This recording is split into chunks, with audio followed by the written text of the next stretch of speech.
അവനൊക്കെ അരമുറി ട്രൗസർ ഇട്ട് കണ്ണകി നഗറിലെ RSS ശാഖയിൽ നടക്കുമ്പോ ഈ പാലക്കാട് അങ്ങാടിയിൽ ആ കൊടി പിടിച്ച് നടന്നവനാണ് ഞാൻ. അതിനൊന്നും ഇല്ലേ? അതുകൊണ്ട് അതൊന്നും കാണിച്ച് ഭയപ്പെടുത്തിയാൽ പിൻവലിഞ്ഞു പോകുമെന്ന് പാലക്കാട്ടെ RSSകാരും BJPക്കാരും കരുതണ്ട. നിങ്ങളുടെ അധികാരത്തിന്റെ എല്ലാ ഗർവും സമ്പത്തിന്റെ എല്ലാ ഗർവും ഒക്കെ ഉള്ളപ്പോഴും അതിനെ വെല്ലുവിളിച്ചുകൊണ്ട് പാലക്കാട് അങ്ങാടിയിൽ ഈ മൂവർണ്ണക്കൊടിയെടുത്ത് കോൺഗ്രസിൽ ചേരാൻ പുറപ്പെട്ടയാളാണ് ഞാൻ. പറഞ്ഞത് കേട്ടോടാ, അന്തസ് വേണോടാ, അന്തസ്. അതുകൊണ്ട് നിങ്ങൾ ഭയപ്പെടുത്തിയാൽ പിന്മാറുന്ന സ്വഭാവം എനിക്കില്ലാന്ന് നിങ്ങൾക്ക് തന്നെ അറിയാം. എന്നിട്ട് പിന്നെ പാലക്കാട്ടെ RSSകാരും BJPക്കാരും നിങ്ങൾ ഇനി എത്ര തോണ്ടി നോക്കിയാലും അതിൽ ആണായി പിറന്നവനൊന്നും ബാക്കിയില്ലെന്ന് എനിക്ക് നന്നായിട്ട് അറിയാം. അതിനകത്ത് ആംബിയറുള്ള ഒരുത്തരും ബാക്കിയില്ലെന്ന് എനിക്ക് നന്നായിട്ട് അറിയാം. എല്ലാവരും ഞാൻ പറയുന്നില്ല. ആംബിയർ ഉണ്ടായിരുന്ന ആളുകളെയൊക്കെ നിങ്ങൾ ഒതുക്കി മാറ്റി നിർത്തിയിട്ടുണ്ട്. പക്ഷേ ഇപ്പോ അതിനകത്ത് ചുമതലയിരിക്കുന്ന ഒരുത്തനും ആംബിയറുള്ള ഒരുത്തനും ഇല്ല എന്ന് ഏറ്റവും നന്നായിട്ട് അറിയുന്നയാളാണ് ഞാൻ എന്നുള്ളതും അവർക്കറിയാം.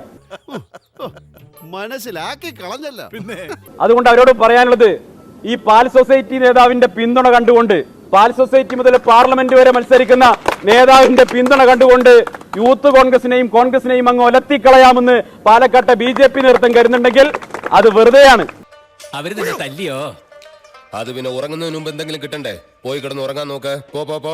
ശ്രീ രാഹുൽ മാങ്കൂട്ടത്തിൽ അദ്ദേഹം ഇപ്പൊ കേവലമായിട്ടുള്ള കോൺഗ്രസിന്റെ ഒരു നേതാവല്ല, യൂത്ത് കോൺഗ്രസിന്റെ സംസ്ഥാന പ്രസിഡന്റ് മാത്രമല്ല, മറിച്ച് പാലക്കാട്ടെ ജനങ്ങൾ വിജയിപ്പിച്ചയച്ച പാലക്കാടിന്റെ ജനപ്രതിനിധിയാണ്.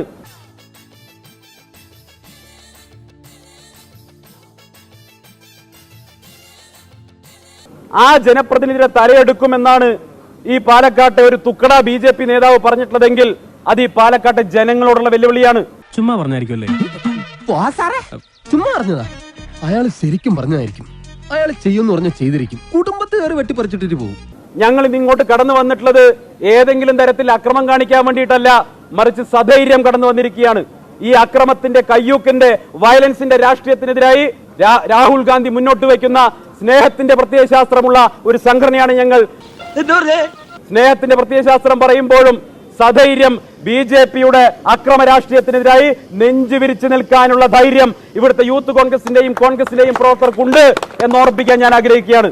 പിന്നെ ഇവിടുത്തെ BJP പ്രവർത്തകരുടെയും അതല്ലെങ്കിൽ BJP നേതൃത്വത്തിന്റെയും ഒക്കെ ധൈര്യം, അത് സംബന്ധിച്ച നല്ല ധാരണ എനിക്കുണ്ട്. ഒരു ജനപ്രതിനിധിയാണ്, കേരള നിയമസഭയിൽ ഒരു അംഗത്തിന്റെ തലയെടുക്കുമെന്നാണ് പറഞ്ഞിട്ടുള്ളത്. എന്തേ പിണറായി വിജയന്റെ പോലീസ് കേസെടുക്കാത്തത്? ഞാൻ BJPയുടെ നേതാക്കളെ വെല്ലുവിളിക്കുകയാണ്. നിങ്ങൾ പാലക്കാടോ കേരളത്തിൽ എവിടെയോ നിങ്ങൾക്ക് കിട്ടാവുന്ന ഏറ്റവും വലിയ നിങ്ങളുടെ സംവാദകരെ കൊണ്ടുവന്നോ, നിങ്ങൾക്ക് കിട്ടാവുന്ന നിങ്ങളെ ഏറ്റവും വലിയ നിങ്ങളുടെ നേതാക്കളെ കൊണ്ടുവന്നോ, ഞാൻ തയ്യാറാണ്. RSSനോ ഹെഡ്ഗേവാറിനോ ഇന്ത്യൻ സ്വാതന്ത്ര്യ സമര ചരിത്രവുമായി ഒരു പുലബന്ധവുമില്ല എന്ന് തെളിയിക്കാൻ ഏത് സംവാദ ഭൂമിയിലും വരാൻ തയ്യാറാണ്. നിനക്കതൊക്കെ എങ്ങനെയാ സാധിക്കും?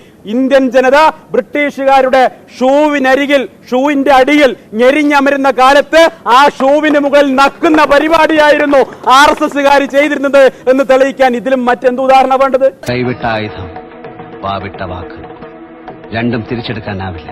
ഓർക്കണം, ഓർത്താൽ നന്ന്. കോൺഗ്രസ് പാർട്ടിയുടെ ഏതെങ്കിലും ഒരു നേതാക്കന്മാരെ BJPയുടെ ജില്ലാ കമ്മിറ്റി ഓഫീസിലേക്ക് വരുന്നുണ്ടെങ്കിൽ ഞങ്ങൾ അവരെ സ്വാഗതം ചെയ്യണം. കാരണം എന്താ അറിയോ? നിങ്ങളൊക്കെ നാളെ BJP ആകേണ്ട ആളുകളാണ്. ഞാൻ ചിരിച്ചു പോയനെ. ഇതിനേക്കാളും വലിയ നേതാക്കന്മാരെ BJP ആയി തീർന്നിട്ടുണ്ട് കോൺഗ്രസിൽ. അതുകൊണ്ട് അതൊരു വിഷയമല്ല. പക്ഷേ BJP ഓഫീസിലേക്ക് നിങ്ങൾ പ്രതിഷേധവുമായിട്ടാണ് വരാൻ തയ്യാറെങ്കിൽ നിങ്ങൾ BJP ഓഫീസിലേക്ക് അന്വേഷിച്ച് വരേണ്ട കാര്യമൊന്നുമില്ല. നിങ്ങൾ BJP ഓഫീസിലേക്ക് അന്വേഷിച്ച് വരേണ്ട യാതൊരു ആവശ്യവുമില്ല. കോൺഗ്രസ് പാർട്ടിയുടെ ജില്ലാ കമ്മിറ്റി ഓഫീസിന്റെ മുമ്പില് നിങ്ങളുടെ നേതാക്കന്മാരെ കാത്ത് ഞാൻ ഒറ്റയ്ക്ക് വന്നു. കാരണം ഇവിടുത്തെ പാലക്കാട്ടെ BJP പ്രവർത്തകന്മാരുടെ ആവശ്യമൊന്നുമില്ല. ഒരൊറ്റ ആള് മതി. നിങ്ങളുടെ 100 നേതാക്കന്മാർക്ക് ഞങ്ങളുടെ ഒരു പ്രവർത്തകൻ മതി. നിങ്ങളുടെ കോൺഗ്രസ് കമ്മിറ്റി ഓഫീസിന് മുമ്പിൽ വന്നിരുന്നിട്ടും നിങ്ങളുടെ ഒരു നേതാക്കന്മാരും ആ വഴി വന്നില്ല. പിന്നെ കോൺഗ്രസിന്റെ പ്രകടനം ഉണ്ടായിരുന്നു, പ്രതിഷേധ പ്രകടനം. ഇങ്ങോട്ട് പോലീസുകാരോട് ഞങ്ങൾക്കൊരു അഭ്യർത്ഥന ഉണ്ടായിരുന്നു, നിങ്ങൾ ദയവ് ചെയ്ത് ആ ബാരിക്കേഡ് ഒന്ന് മാറ്റണം എന്ന് പറഞ്ഞു. നേരിട്ട് ഞാൻ പോയി പറഞ്ഞതാണ്, ആ ബാരിക്കേഡ് ഒന്ന് തുറന്നു കൊടുക്കണം. കോൺഗ്രസ് പാർട്ടിയുടെ നട്ടലുള്ള, തന്റേടമുള്ള, ആണത്തമുള്ള ഏതെങ്കിലും ഒരുത്തൻ ഓഫീസിന്റെ തൊട്ടിപ്പുറത്താണ് ഭാരതീയ ജനതാ പാർട്ടിയുടെ ഓഫീസ്.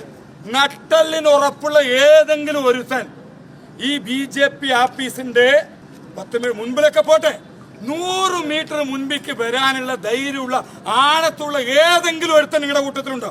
ചേട്ടാ അപമാനിച്ചേ ഞാൻ പോയിക്കോട്ടെ. അപമാനത്തിന് തന്നെ അപമാനമാണ് നീ. നിങ്ങളുടെ മുമ്പിൽ 100 പോലീസുകാരുള്ള ധൈര്യത്തില് നിങ്ങൾ കുറെ മുദ്രാവാക്യം വിളിക്കുന്നതിന് പ്രസംഗിക്കണ്ടായിരുന്നു.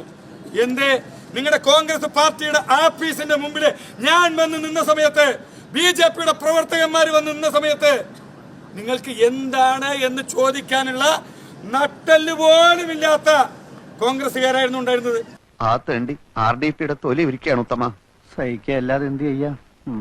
നട്ടലിന് ഉറപ്പുള്ള ഏതെങ്കിലും ഒരുത്തൻ നിങ്ങളുടെ കൂട്ടത്തിൽ നട്ടലിന് ഉറപ്പുള്ള ഏതെങ്കിലും ഒരുത്തൻ ഞങ്ങളുടെ ആഫീസിന്റെ മുമ്പിൽ വന്ന് നിന്നു കഴിഞ്ഞാൽ പിന്നെ ബാക്കി ഞാൻ പറയുന്നൊന്നുമില്ല.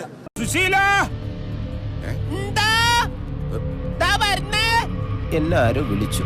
ഞങ്ങളുടെ ആഫീസിനെ എങ്ങനെ സംരക്ഷിക്കണമെന്ന് ഞങ്ങൾക്കറിയാം. അത് നിങ്ങളാരും പഠിപ്പിച്ചു തരേണ്ട ആവശ്യമില്ല. ഞാൻ പോകുന്നു. ബൈ.